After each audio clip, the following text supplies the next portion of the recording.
por Nina.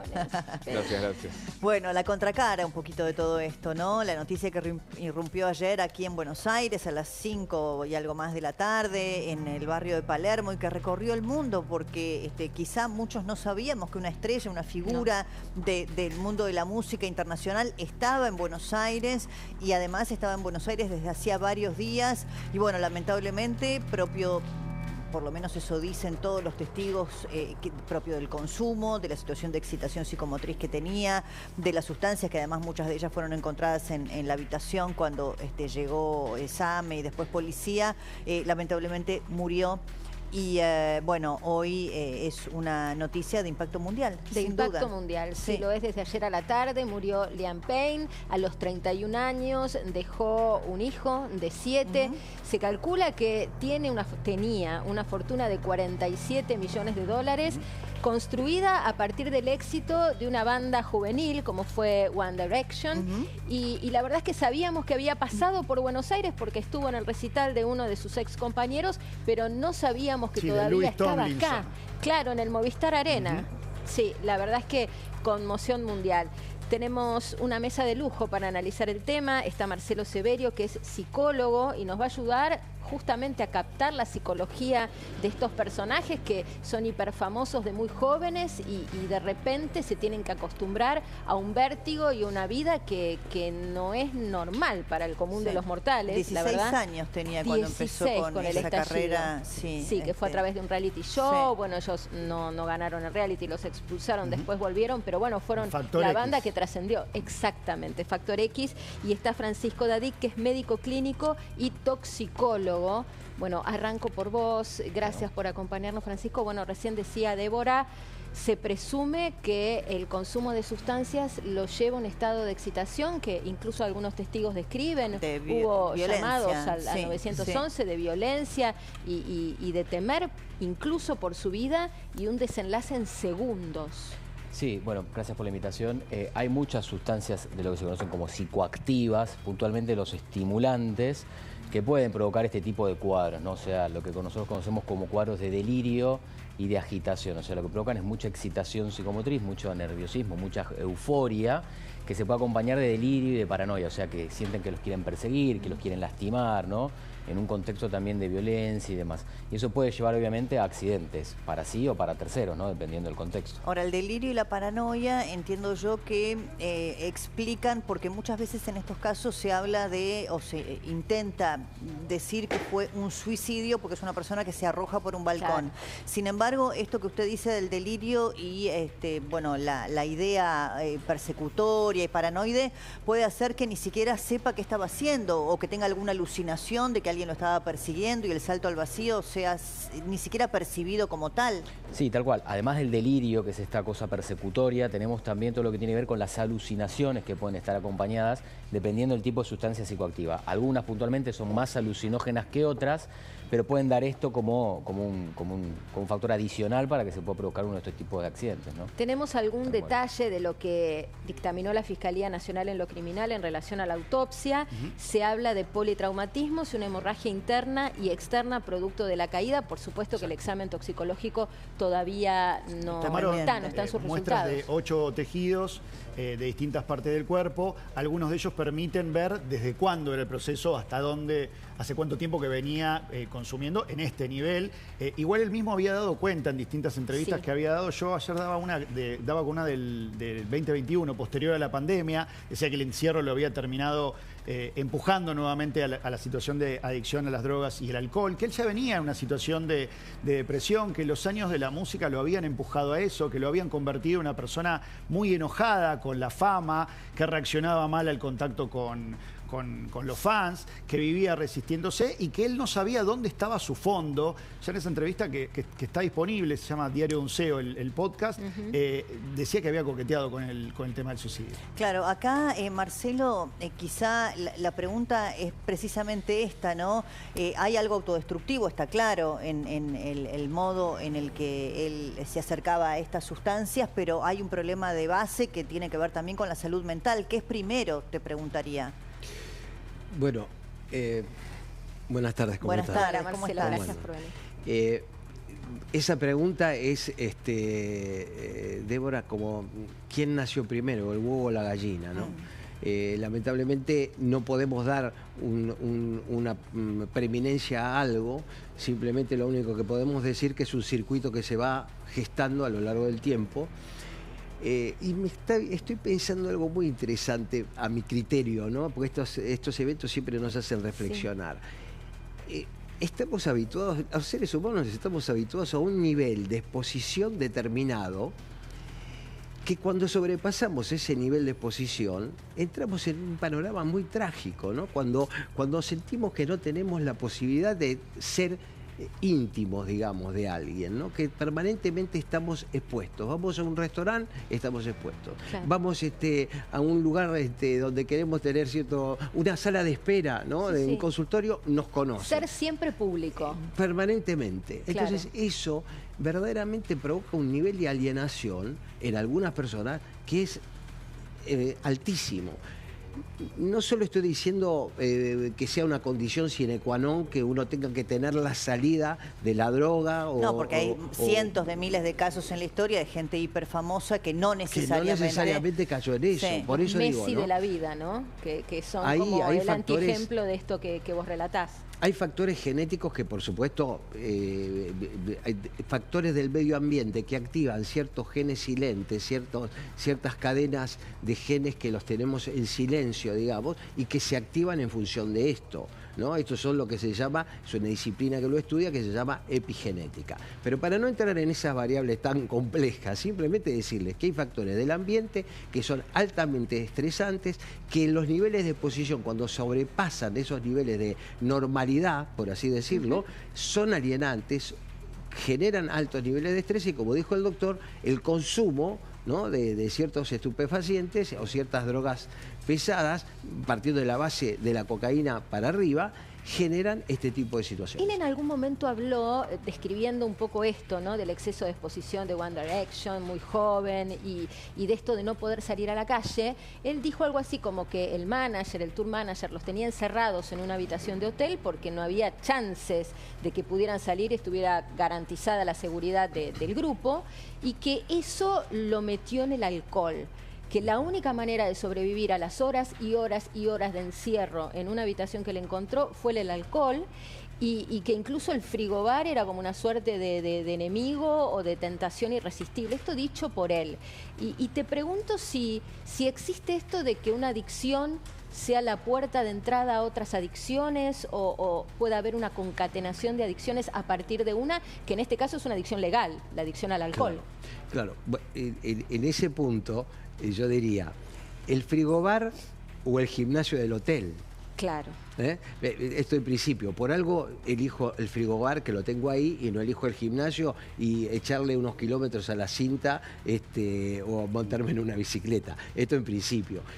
Lo que yo diría es que hay una concatenación en donde el cuerpo, el factor de distensión momentáneo que provoca la adicción, va generando distintos tipos de apuestas en donde cada vez son más elevadas. Entonces, si yo empiezo con el alcohol, puedo seguir con la marihuana se combina con el alcohol se combina muy bien con la cocaína, claro, porque inhibe los efectos del alcohol, entonces uno puede consumir de una manera bastante elevada, teniendo el salvoconducto de la cocaína. Después puedo fumar marihuana para poder bajar, o tomarme el doctor lo puede explicar perfectamente. Sí, precisamente en la habitación, por ejemplo, que se encontraron benzodiazepinas, un polvo blanco que algunos identificaban no precisamente como cocaína, sino como la llamada cocaína rosa, que no es cocaína.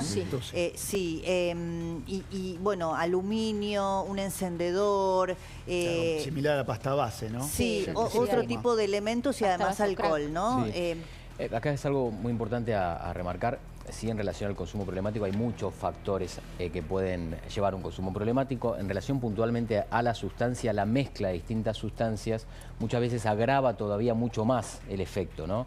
Vamos a suponer, ahí mencionaban el tema del alcohol y cocaína, la mezcla, por ejemplo, de alcohol y cocaína, que es algo que es muy frecuentemente usado en forma conjunta, libera sustancias que son muy, por ejemplo, tóxicas para el corazón, se llama cocaetileno, por ejemplo, ¿no? Después hay otras sustancias que por el mecanismo de acción pueden potenciarse todavía y provocar mayor, por ejemplo, depresión del cerebro o de la respiración, ¿no? Así que ahí tenemos un factor adicional, ¿no? ¿Y las benzodiazepinas que se encontraron, Sí. para qué, o sea, en qué contexto son utilizadas en esta situación También de se pueden usar consumo? como una sustancia de abuso, o sea, como una sustancia psicoactiva para desarrollar un consumo problemático. Pueden ser usadas con ¿Cuál ese es fin. su uso, pero vamos a también decir, de prescripción? También tienen muchas funciones terapéuticas. Ahí Nosotros la está. utilizamos muchísimo, por ejemplo, para tratar casos de consumos problemáticos, para tratar la depresión, para tratar distintos cuadros de la esfera psiquiátrica. Son herramientas farmacológicas muy útiles.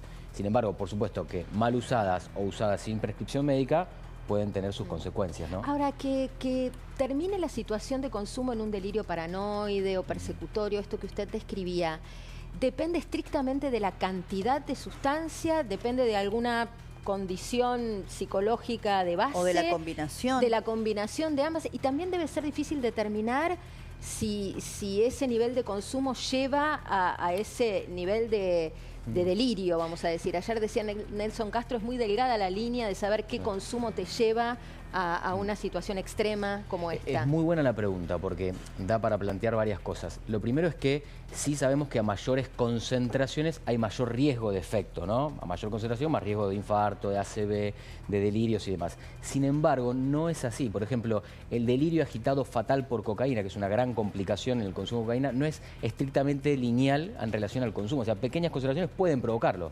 Y las arritmias graves, por ejemplo, por éxtasis, pueden provocarse con 1 o 2 pastillas, no hace falta tomar un montón, ¿eh? Y esto tiene que ver con la composición química, con factores de la persona también, que tenga alguna enfermedad preexistente. Hay varios factores adicionales, ¿no? Así que es algo para también llevar como un mensaje y una ¿Y aclaración. hay algún vínculo con esta cosa de la aceleración cinética, kinética y el salto al vacío? Digo, pienso casos locales Juan de Castro Olmedo también, ¿no? Castro. a Charlie, ¿no? Sí, Olmedo todo indica que se cayó, que no se quiso tirar. Pero Hay bueno, lo de casos Juan así. Castro Pero me Juan parece que Castro es bastante sí, análogo. sí, sí, Incluso, sí. ¿sabés? Me acordaba del caso policial todavía, creo que no resuelto. ¿Te acordás, Marina, que lo hicimos mucho de Sáenz Valiente? Sí, con claro. esta joven que cae. Rodríguez. Sí. La modelo brasileña que Sí. pierde la vida en circunstancias todavía no esclarecidas. Con consumo de sustancias, que eso sí, Sí. está claramente demostrado por lo que se encontró en el departamento, ¿no? Si opera algo esto bueno, del por qué, El vértigo. claro, La ansiedad. de qué escapan, qué alucinación es la que sobreviene.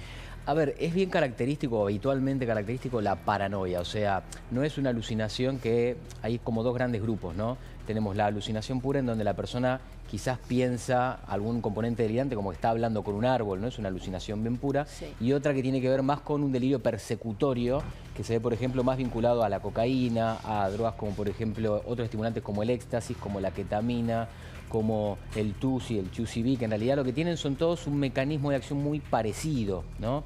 Y que provocan este cuadro como de miedo, de persecución, que lleva a esto, a agredir a otra persona o saltar al vacío o tirarse de un tren o a tener este tipo de actitudes que pueden costar la vida, obviamente. Marcelo, ¿cuánto influye la juventud con la que estos personajes que terminan siendo tan populares y reconocidos empiezan a transitar estas carreras? ¿Qué estructura psíquica encuentra a un chico de 16 años frente a este contexto de tener, muchísimo dinero, muchísima fama? Claro, vos fíjate, Débora, que excede el marco de la instauración del respeto por un ciclo evolutivo, ¿no? Claro, el respetar un está ciclo bien. evolutivo. Lo importante a los 13, 14, 15, 16 años es la familia como un gran, núcleo de nutrición relacional. Estos chicos muy tempranamente son desligados de la familia, están de gira por cantidad de lados, tienen cantidad de fans, y esto lleva indefectiblemente a que pierdan los recursos más básicos que tienen que ver con la comunicación con los padres, con los hermanos, con el reducto íntimo de amistades. Todo eso se pierde. Entonces, cuando sea más temprano el acaecimiento de la fama, peor son las consecuencias. En estos casos, reitero, no necesariamente todos están cortados por la misma actitud biológica. Pero y el además, zafar de ese sino trágico depende de uno y su contexto, porque uno piensa en Harry Styles, que hizo una carrera espectacular, es una de las figuras del momento, salió del mismo lugar, es un actor, protagonista de películas, un músico recontra relevante. Desconozco su intimidad, pero bueno, parece lejos de la situación de Liam Payne, y salieron del mismo lugar y vivieron lo mismo. hay muchos productores que son muy inteligentes y recomiendan, ponen al servicio del profesional un psicólogo. Entonces hacen terapia, replantean la organización de su vida, son mucho más inteligentes en la actitud y mucho más medidos. Hay un detalle que quería decir también. Cuando yo escucho a muchos adolescentes que se fuman un churro y le dan un par de secas a la marihuana, dice, a ver, muchos los hemos escuchado, dice, me pegó mal, se ponen paranoicos, se ponen ¿no? como si los estuvieran persiguiendo, y están con un estado de ánimo que están muy lejanos al bienestar, inclusive con el consumo de algunos hongos inclusive. Esto también tiene que ver con el estado de ánimo previo. ¿No? Claro. Bueno, él venía porque de una muchas veces depresión. eso como acompañamiento de un momento de alegría, de diversión, etcétera, etcétera, no estoy reivindicando a las drogas, entiéndase bien, pero montado sobre ese estado de ánimo puede generar un efecto. Montándose en otro estado de ánimo que tenga que ver con el malestar, y como salida de ese malestar, que es en muchas ocasiones se utiliza como una salida del malestar, eso pega mal, Tal por cual. así decirlo. Y para cerrar, Francisco, se especuló mucho en estas horas con la calidad de las sustancias que habría consumido. Si eso pudo tener un impacto en la producción de estas alucinaciones, etcétera. Por supuesto que no quiero que suene apologético mi comentario. No, pero yo lo escuché. No se trata de, eso de... voy a decirlo entre comillas, tomar de la buena. No, pero yo lo escuché también con algunos toxicólogos a los que le hacían esta referencia, teniendo en cuenta el historial de consumo de Liam, y pensando que, bueno, se dio acá y en estas condiciones. Hoy también decía algo Novarecio que yo no sabía, porque muchos se referían a esto: qué consumió, quién se lo vendió, si era de una calidad distinta, inferior a la que, bueno...